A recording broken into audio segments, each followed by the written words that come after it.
नमस्कार, जय श्री राम, हर हर महादेव।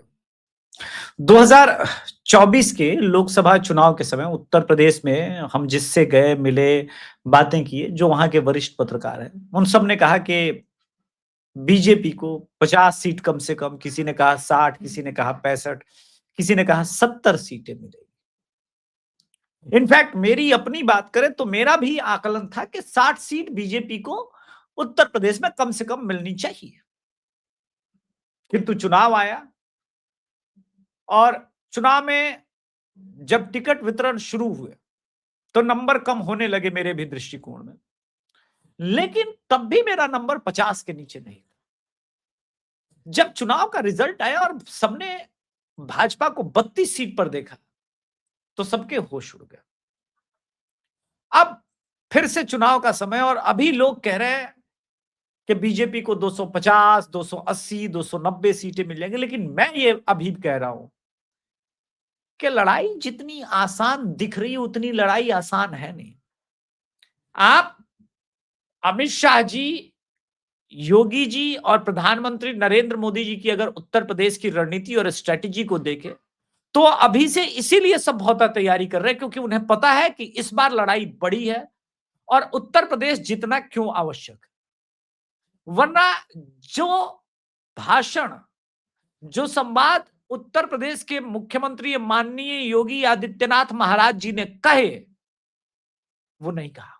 आइए सुनते हैं पहले उसको, क्योंकि उसको सुनना बहुत आवश्यक है। उसको नहीं सुनेंगे तो इस पूरे प्रोग्राम के आप सार को समझ नहीं पाएंगे। आइए पहले महाराज जी को सुनते हैं, ठीक है? महाराज जी कुछ कह रहे हैं। कुछ लोग फिर से आ गए हैं जो योगेंद्र नाथ मंडल बनना चाहते हैं। अब मुझे बताने की आवश्यकता नहीं है कि उत्तर प्रदेश की राजनीति में कौन योगेंद्र नाथ मंडल बनना चाहता है, और गिरिराज सिंह उनको हनुमान बता रहे थे। याद कीजिएगा एक वीडियो, आगे बढ़ेंगे। नाम बाबा साहब का लेंगे लेकिन काम योगेंद्र नाथ मंडल का करेंगे। वे काम योगेंद्र नाथ मंडल का काम कर रहे हैं।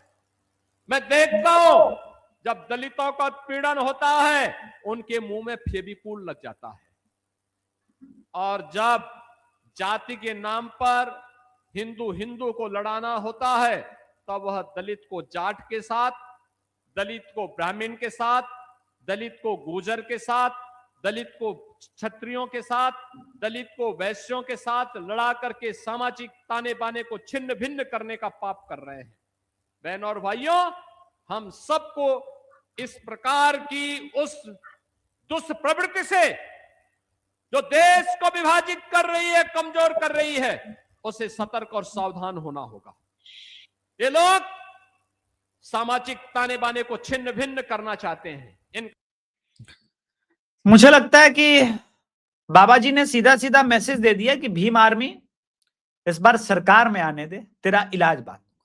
लेकिन समस्या सिर्फ उतनी नहीं है जितनी साधारण समझी जा रही है, और ये बात मैंने पहले भी कही है और अब भी कह रहा हूं।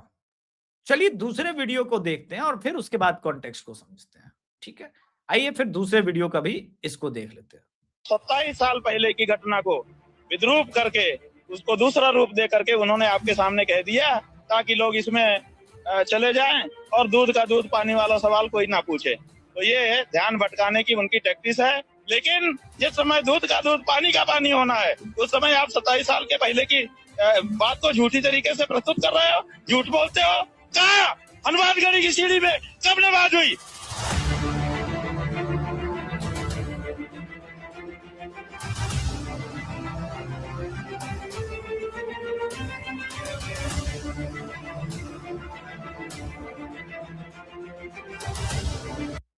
आप देख रहे हैं हनुमान जी को सफेद कपड़े से ढका जा रहा है।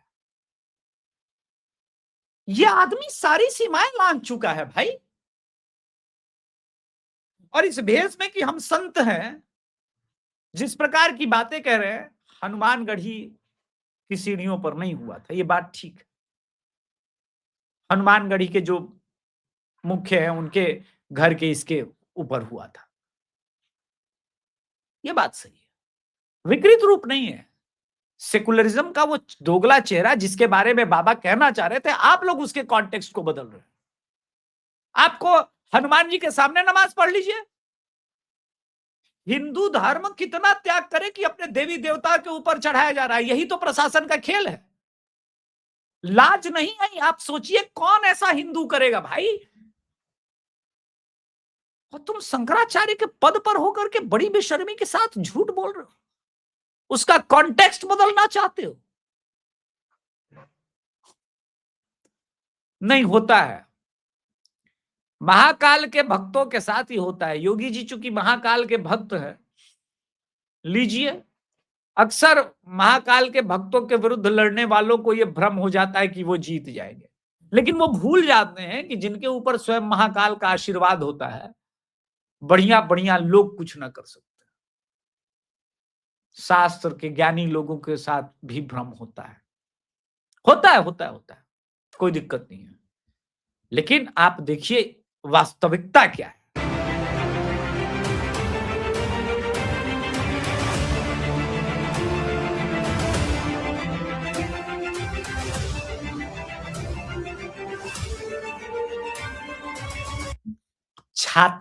छाती पे सांप नहीं लौटा ना। इसी को धिम्मी हिंदू कहते हैं, जिसके अंदर का खून जो है वो पानी बन चुका है, उसी को बोलते हैं। किंतु मैं एक बार फिर से कह रहा हूं कि ये सारी चीजें तो हो ही रही है राजनीति में। इसके कॉन्टेक्स्ट को हम आगे अभी एक्सप्लेन करेंगे कि मुझे क्यों आसान नहीं लगती, उसको मैं एक्सप्लेन करूंगा। अभी मुक्तेश्वर आनंद जी से तो हम लड़ भी जाएं, बात भी कह दें, दूसरे वाले तो इनके साथी के भेष में हैं। अब पता नहीं इन सब साहब की समस्या, जबकि पहलवान आंदोलन में मुझ जैसा व्यक्ति कभी ब्रजभूषण शरण सिंह जी से मिला नहीं है, लेकिन इनके साथ हम खड़े थे, क्योंकि इनका इस देश पर एक उपकार है कि इनके जब ये पहलवानी वाले फेडरेशन के अध्यक्ष रहे, इनके नेतृत्व में बहुत जबरदस्त कार्य हुआ, जिससे भारत भर के अलग अलग राज्यों के पहलवानों को पहली बार वो इक्वल चांस मिलने लगा, इक्वालिटी लाई है। ये तो मैं मानता हूं, लेकिन ये जो आपने कहा ये ठीक नहीं है। पवित्र हनुमानगढ़ी की सीढ़ियों पर नमाज पढ़ाने वाले लोग हैं ये लोग। हनुमानगढ़ी की सीढ़ियों पर इन्हीं पापियों ने नमाज पढ़वाने का काम किया था। जैसे हनुमानगढ़ी आप भी दर्शन करने जाते हैं, पुरानी बातों को फिर सामने अब लाया जा रहा है कि वहाँ पर नमाज पढ़ी गई थी। लोग नहीं, कभी नमाज नहीं पढ़ी, कभी नमाज नहीं वहाँ पर पढ़ी गई थी, ये गलत है। जिस तरीके से शंकराचार्य कल आए थे, उन्होंने कहा कि अगर कोई साबित कर दे तो मैं हनुमानगढ़ी जाना छोड़ दूंगा, और योगी जी को इस तरीके से झूठ नहीं बोलना चाहिए और देखिए मैं किसी के बयान पर टिप्पणी नहीं करना चाहता, लेकिन नमाज हनुमानगढ़ी पर नमाज पढ़ी गई ये बात गलत है। लेकिन जो लोग नमाज की बात उठाते हैं पढ़ी गई, तो उनको मालूम होना चाहिए कि इस हनुमानगढ़ी का निर्माण एक मुसलमान ने ही कराया था। आज भी पत्थर लगा हुआ है, उसने कराया था। ये बाराबंकी का कोई मुस्लिम समाज का नाम हमें संजोग से नहीं याद है, लेकिन ये हनुमानगढ़ी का निर्माण ही कराया है। ये बात ठीक है,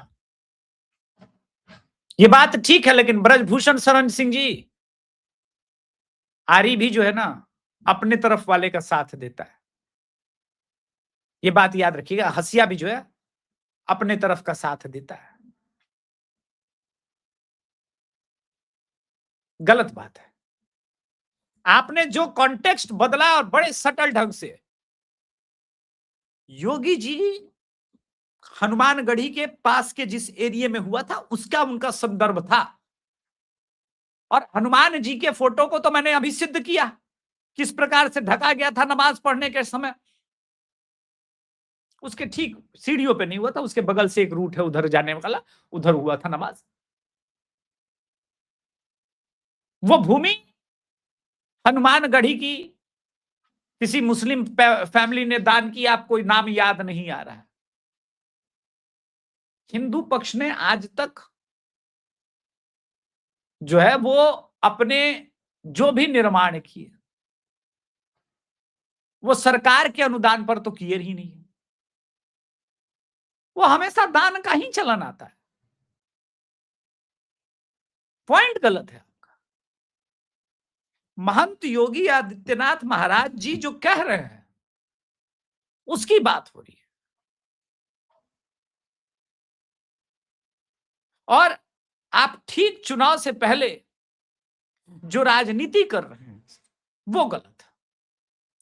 इसलिए मैं कह रहा हूं कि आप देखिए आपस में जो ये नाराजगी ही नहीं है, क्योंकि ब्रजभूषण शरण सिंह जी का पश्चिमी यूपी के एक खास सेगमेंट में एक नहीं कम से कम 15 विधानसभा पर डायरेक्ट इंपैक्ट है। यह वास्तविकता है, मैं झूठ नहीं बोलूंगा। इनके पुत्र खुद भाजपा से सांसद भी है भाई। क्यों? मान लिया थोड़ी बहुत पार्टी से नाराजगी भी, लेकिन ओवरऑल जो चीजें चल रही है, जो आपने लाइन पकड़ी है, वो प्योर सेकुलरिज्म के नाम पर मुस्लिम तुष्टीकरण वाली आप लाइन पकड़ रहे हैं, और यहां से चीजें खराब ही होंगी। अब भी किसी के मन में संदेह रह गया हो कि अभिषेक जो कह रहा है वो गलत कह रहा है, तो आप कहिए। व्हाट इफ अगर ये जनाब ठीक चुनाव से पहले समाजवादी पार्टी को समर्थन दे बैठे। आप एक सिचुएशन पकड़ के चलिए इस वक्त, क्योंकि ये सिचुएशन की संभावना है, तो मैं पहले भी कह रहा हूं बन रही है। मैंने पहले भी एक स्पेसिफिक शो किया था। अब आप ये समझिए कि भाई माहौल और हालात ये बनाए जा रहे हैं कि कुछ भी हो, ये जो योगी है ना वो खटक रहा है। और नितिन नवीन जी ने अभी परसों भी एक इंटरव्यू में कहा कि बिल्कुल योगी आदित्यनाथ और पुष्कर धामी के नेतृत्व में ही उत्तराखंड और उत्तर प्रदेश के चुनाव हो जाएंगे। यह भी क्लियर किया कंफ्यूजन। जब से कंफ्यूजन क्लियर हुआ है तब से हमले और बढ़े। पहले तो सोचा गया कि भ्रम की स्थिति पैदा की जाए। ऐसा ही 3 दिन पहले अरविंद केजरीवाल ने भ्रम फैलाया कि ये लोग योगी को हटा देंगे। तो अब कर्टेल किया जा रहा है कि योगी को हटाने का सिचुएशन बनाया जाए, 190 पर आ जाए, भाजपा 195 पर आ गए। And let me tell you one very interesting story. क्या आप 195 के कोई चाणक्य बैठे कि 195 के चक्कर में आप 155 पर आ जाएंगे? क्योंकि वो 5-6 विधायक का जो एक्स्ट्रा है कि भैया 210 से 195 के बीच रहेंगे तो भैया हम लोग के ऊपर योगी का दबाव नहीं हो पाएगा।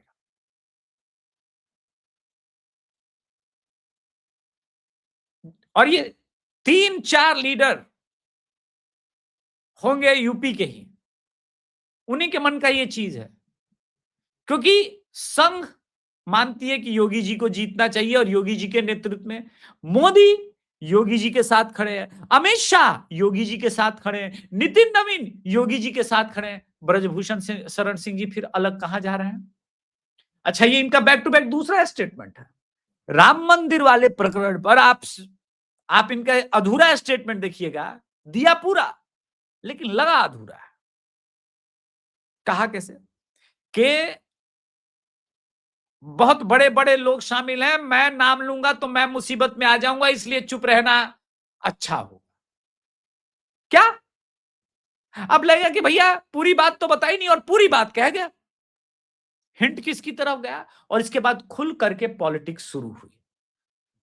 और अब तो समाजवादी पार्टी अपने फुल फ्लेज की पॉलिटिक्स कर रही है।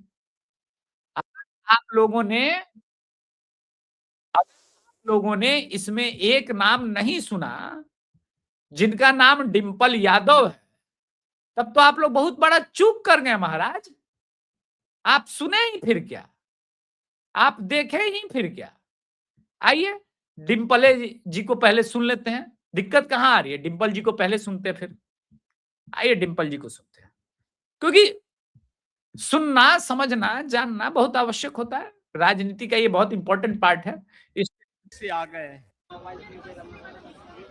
भारतीय जनता पार्टी की सरकार है और ये तो बुलडोजर वाली सरकार है। ये तो हमारे छात्रों के भविष्य में बुलडोजर चलाने का काम कर रही है। ये तो किसी में भी बुलडोजर चला सकती है, लेकिन असल बात तो ये है, जब राम मंदिर में इतनी बड़ी चोरी हो गई तो वहां पे इतना बुलडोजर थक गया है। तो आखिरकार भैया राम मंदिर के एक कर्मचारी ने चोरी की तो कर्मचारी के घर पे बुलडोजर चलेगा, राम मंदिर पर बुलडोजर चलने का कोई मतलब बनता है? आप सोच की विकलांगता सुनिए, सुन रहे हैं ना? ये इनका चाल है, इनका चरित्र है। बहुत ध्यान देने की आवश्यकता है, बहुत सतर्क होकर लड़ने की आवश्यकता है। इस लड़ाई को एक ही शर्त पर जीता जा सकता है, जब हम और आप कंप्लीट हिंदू होकर के लड़े।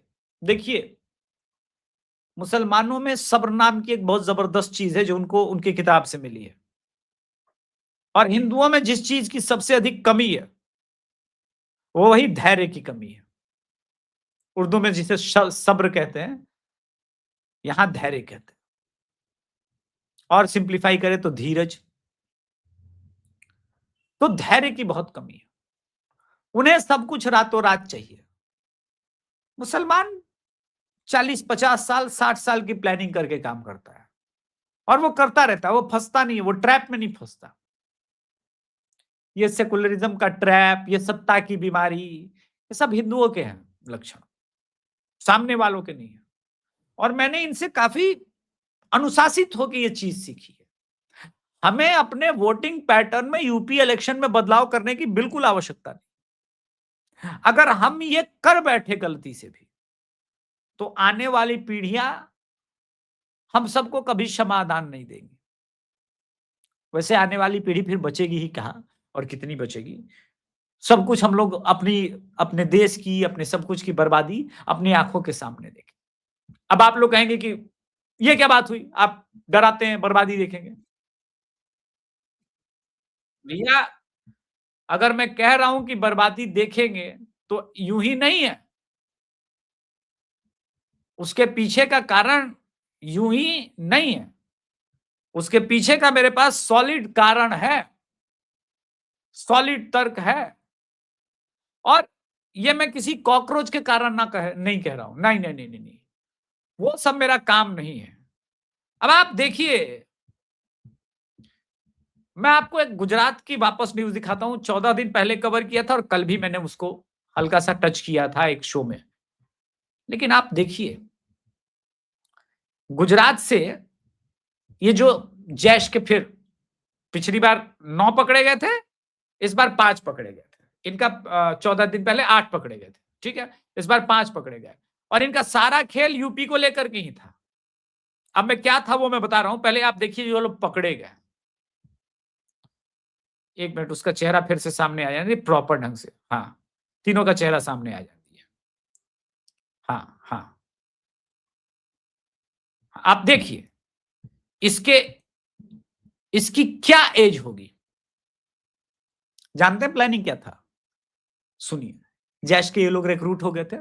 एक तो चुनाव के पहले अभी जो दुर्गा पूजा दीपावली आ रही थी, वहां यूपी के अलग अलग शहरों में ब्लास्ट करने का था ही, ताकि उत्तर प्रदेश के सरकार के ऊपर से इस देश के लोगों का विश्वास उठे।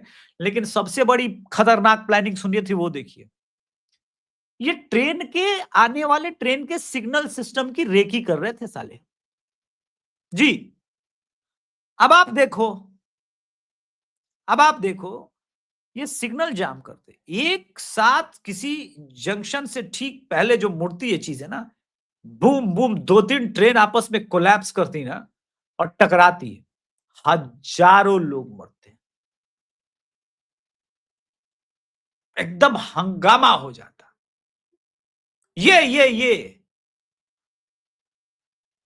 ये जो देवबंद का प्रोडक्ट है, यही है देवबंद का प्रोडक्ट, और भारतीय ही है, पाकिस्तानी नहीं है